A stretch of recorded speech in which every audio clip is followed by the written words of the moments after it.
The Wonderful Train Ride.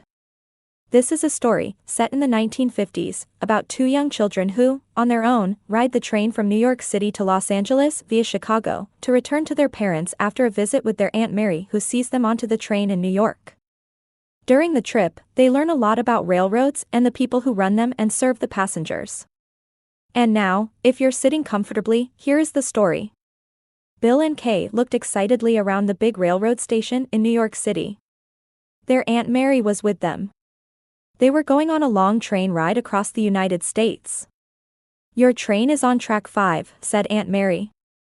"Where is track 5, asked Kay. "There it is," cried Bill. "See that big number 5 over there?" Bill and Kay almost dragged Aunt Mary to the place where they saw the number 5 above a big gate. "There's the train," said Bill. "Isn't it beautiful?" "Hurry. Aunt Mary, we want to see all the cars." She showed the children's tickets to the man at the gate. "They are traveling alone," she said, "but I should like to get on the train with them if we have time." "You have 30 minutes, said the gateman. "The children's car is near the front of the train. It's number 52. You'll see the number in one of the windows." Bill looked at the numbers in the windows of each car, and when they came to car 52, he shouted, "Car 52. This is our car." There was a man wearing a white coat standing by the car. Aunt Mary showed him the children's tickets. "I'm the porter," he said.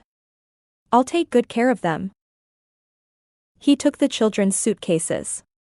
"I'll show you where your seats are. You have section 4. Inside the car, Bill saw numbers above the seats. Number 3. "Oh. Here it is on this side. This is number 4 here." "Do we have 2 seats?" asked Kay.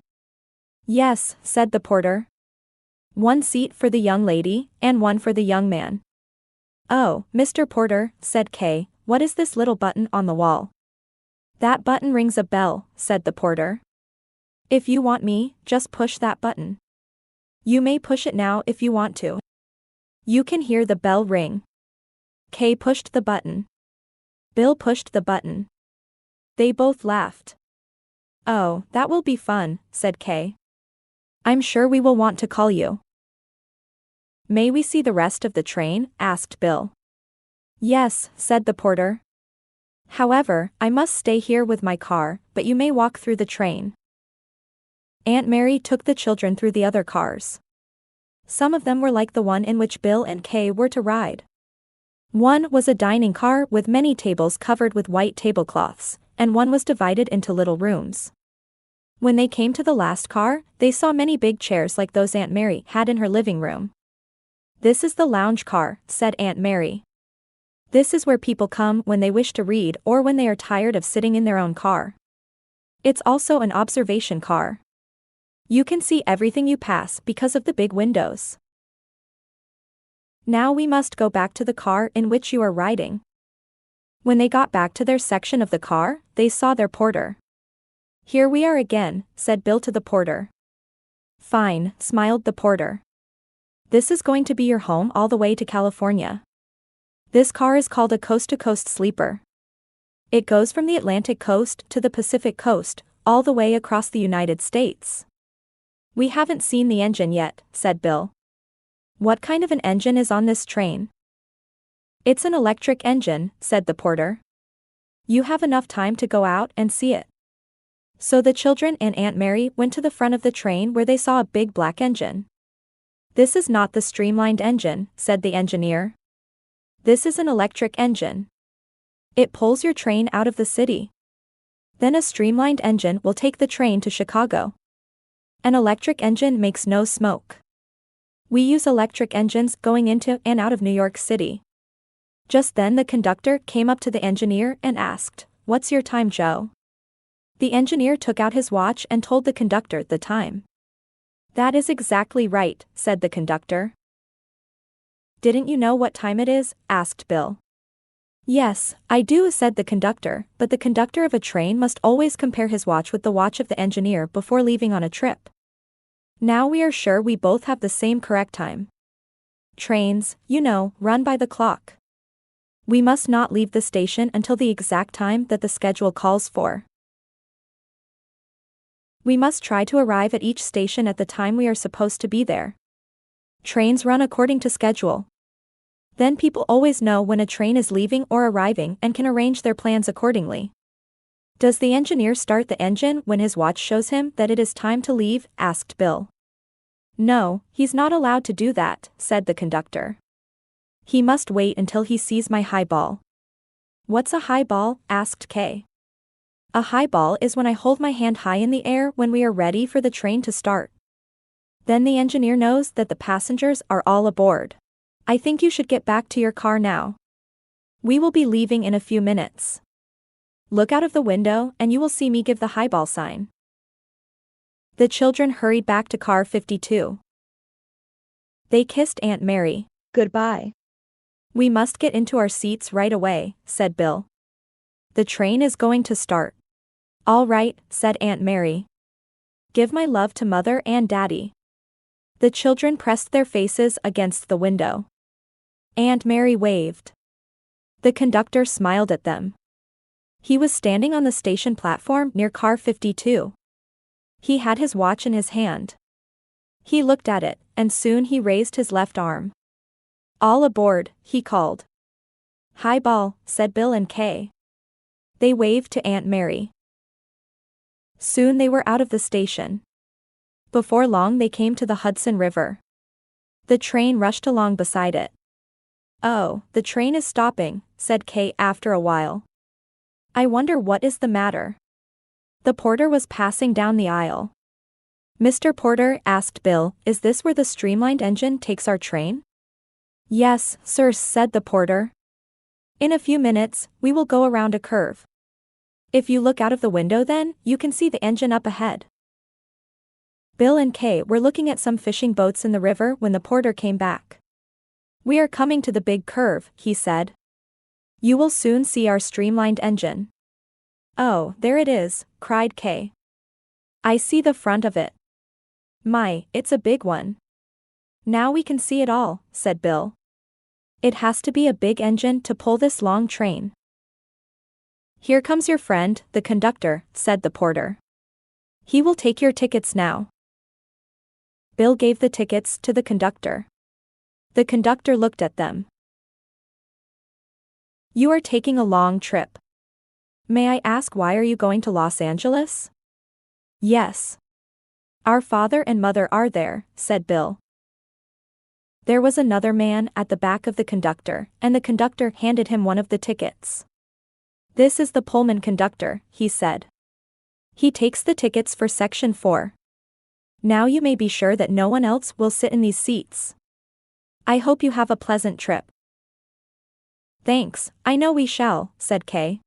The children turned back to the window. The Hudson River is a wide river, said Kay. It's a deep river, too, said Bill. Big boats go up and down it. Look. There is a big boat coming now. After a while the conductor came back. He sat down in the seat with Bill. Would you like to know how we run a big train like this? He asked. Oh, yes, said Bill.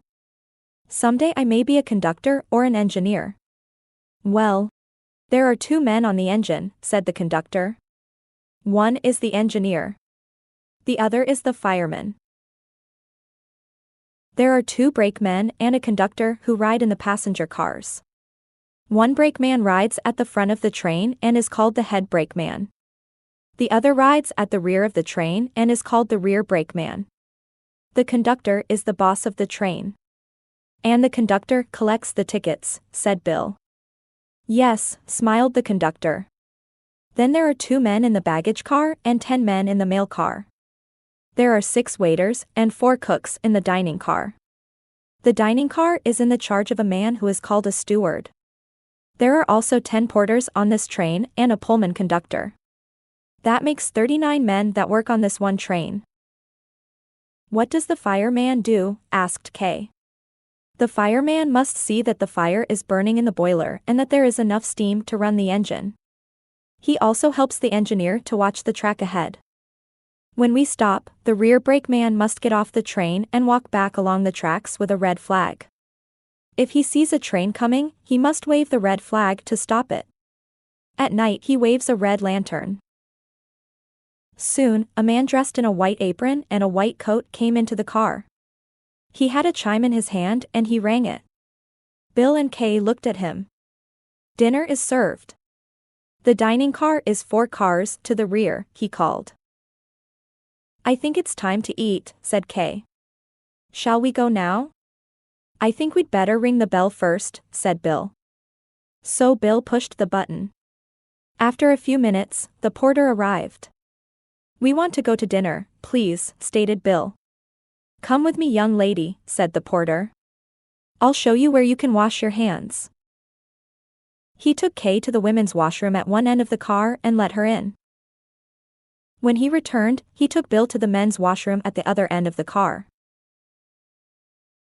After the children had washed their hands and faces, they went with the porter to the dining car and sat at a table. Soon, a waiter came over to them and handed each a menu. "In this menu," he said, "you can read what we have to serve you tonight. I would suggest tomato soup." "I'll have some," said Kay. "And I'd like scrambled eggs." "Let's both eat the same things," said Bill. After the waiter had written down their order, the children looked out of the window. "My, we must be going very fast," said Kay. "We pass through a town every few minutes." The waiter soon brought their soup. "I think it is fun to eat on the train," said Kay. "My soup doesn't spill at all. I thought the soup would spill right out of the dish when the train was going fast." "Oh no," laughed Bill. "They wouldn't serve meals on the train if the soup spilled out of the bowl." After finishing their meal of soup and scrambled eggs, they left the dining car. When they got back to car 52, the children were surprised. "Where have our seats gone?" they asked.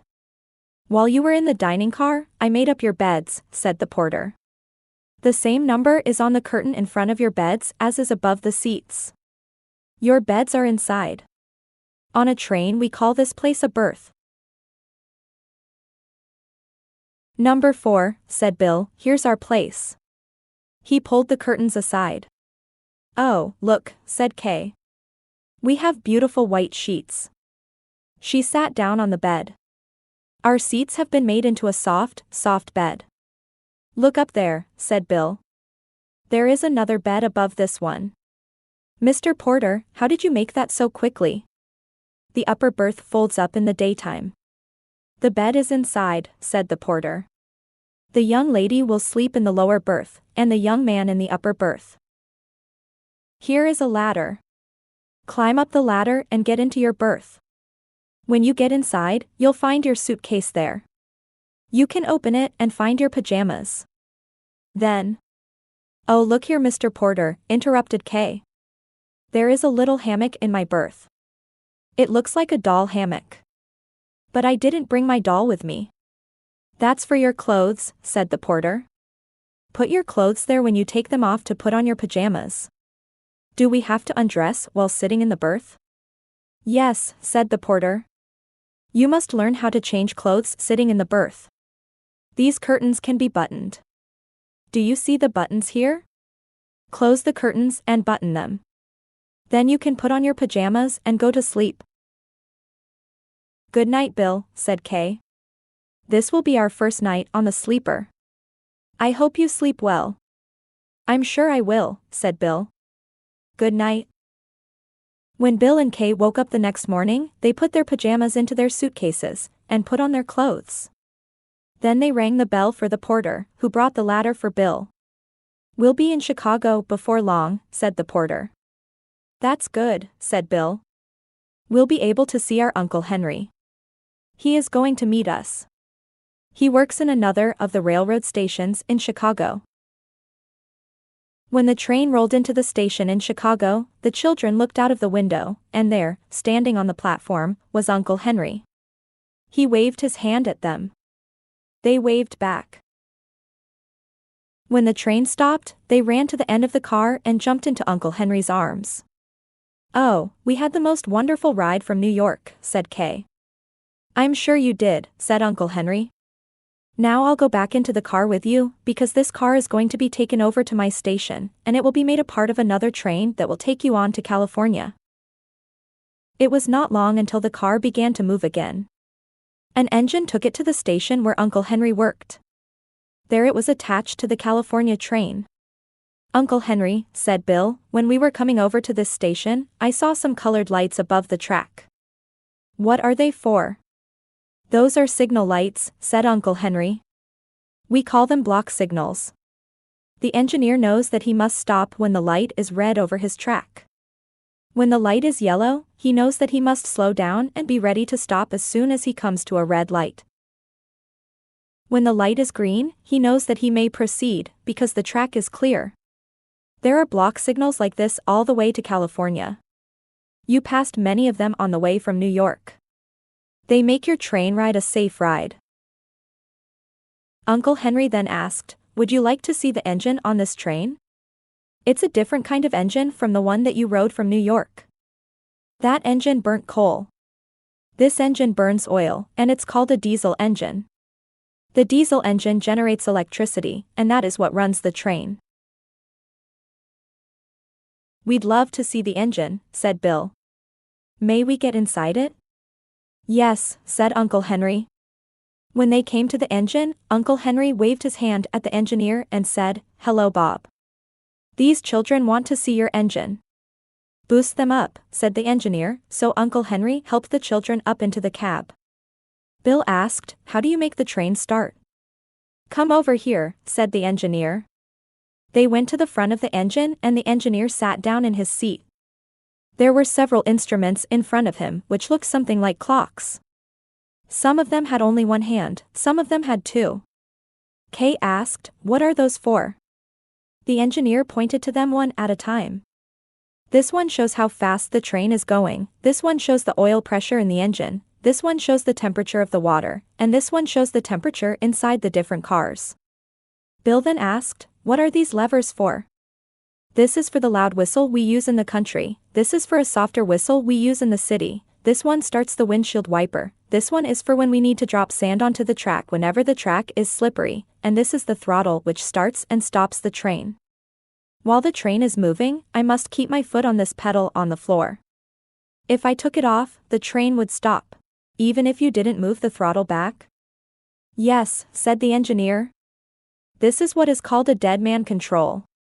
If I should get sick, my foot would slide off this pedal. Then the electricity would be turned off automatically, and the brakes would be applied to the train so that the train would come to a stop." They thanked the engineer for showing them the controls. On the way back to car 52, Uncle Henry let the children look inside the mail car. There they saw letters and papers being sorted and put into small boxes along the side of the mail car's wall. All the letters going to each town were put together into separate mail sacks. In another part of the car there were piles of mail sacks that were ready to be thrown off at different stations along the way. The time had come when their train would be leaving soon, so when they reached the steps of their car, Uncle Henry bade farewell to them. After they returned to their section, they waved to him and soon the conductor raised his hand in the air. "Hi ball," said Bill. "Hi ball," said Kay. A short time after they left Chicago, the waiter came into the car with the chime, and Bill and Kay went to the dining car again. After they had finished eating, Bill asked the waiter, "May we see the kitchen?" "Yes, you may," said the waiter. "Follow me this way." When the children looked inside the kitchen, Kay was very surprised. "Look how small it is," she said. "Mother's kitchen is much bigger than this and she doesn't have to cook for as many people." "This is handy," said the cook with a big white cap. "I can stand here and reach most everything I want." The children saw long rows of big shiny pans and kettles. They saw a steam table from which the cooked food was served. And they saw the door to a refrigerator where food was kept cold. "Just think," said Kay, "this cook prepares food for 100 people or more, and all the time the kitchen is riding fast over the rails to California." "That's right," said the cook. That night Bill and Kay slept more soundly in their soft white beds, for they were not as excited as they were on their first night on the train. When they were looking out of the window the next morning, Bill cried, "Look over there. There are 2 cowboys. See what a lot of cattle they have." That day the children rode in the lounge car at the end of the train. For a short time, they looked at magazines, but most of the time they sat looking out of the big windows. In the afternoon they saw many big rocks. "That rock over there," said Kay, "is bigger than a house." "That's right," said Bill. "I think it must be a small mountain." Their porter came back to the lounge car to see if they were enjoying themselves, and Bill asked him, "When will we go over the mountains?" "We are starting to go over the mountains now," said the porter. 2 helper engines will help pull our train. Our diesel engine cannot pull it alone." After a while, the children went back to car 52, and the porter turned on the lights. Bill and Kay looked out the window, but it was all black outside. "What's the matter? Why is it so dark?" asked Kay. "We are going through a long tunnel," replied the porter. After they came out of the tunnel, Kay pounded the window with her hands and cried, "Look! Do you see that big bear over there on the mountain?" "Yes, it is a bear," said Bill. "That is the first wild bear I have ever seen." They watched the bear as long as they could before it went out of view. Later the porter came by and said, "We are traveling over the desert now. Do you see that big rabbit?" cried Kay. "That is a desert jackrabbit. It has very long ears and legs," said the porter. The children were so tired when night came that they slept well. It was their 3rd night on the sleeper. In the morning, when they dressed and went into the dining car for breakfast, the waiter told them they were finally in California. "We'll soon see Mother and Daddy," cried Kay. "We're almost there," said Bill. "This has been a long, long ride, but it has been fun." After they went back to their section, they saw rows and rows and rows of fruit trees. Some of them were loaded with oranges, some were loaded with lemons, some with grapefruit. And they saw many yellow flowers. The porter told them the flowers were California poppies. Before noon the streamlined train rolled into the Los Angeles station. Bill and Kay's mother and father and their dog Skippy were on the platform to meet them. Bill and Kay excitedly ran down the steps of their car, then everybody tried to hug everybody at once while Skippy barked with joy. "We learned so much about trains," said Bill. "It certainly was a wonderful train ride. But this is the most wonderful part of all," said Kay as she hugged her mother and father again.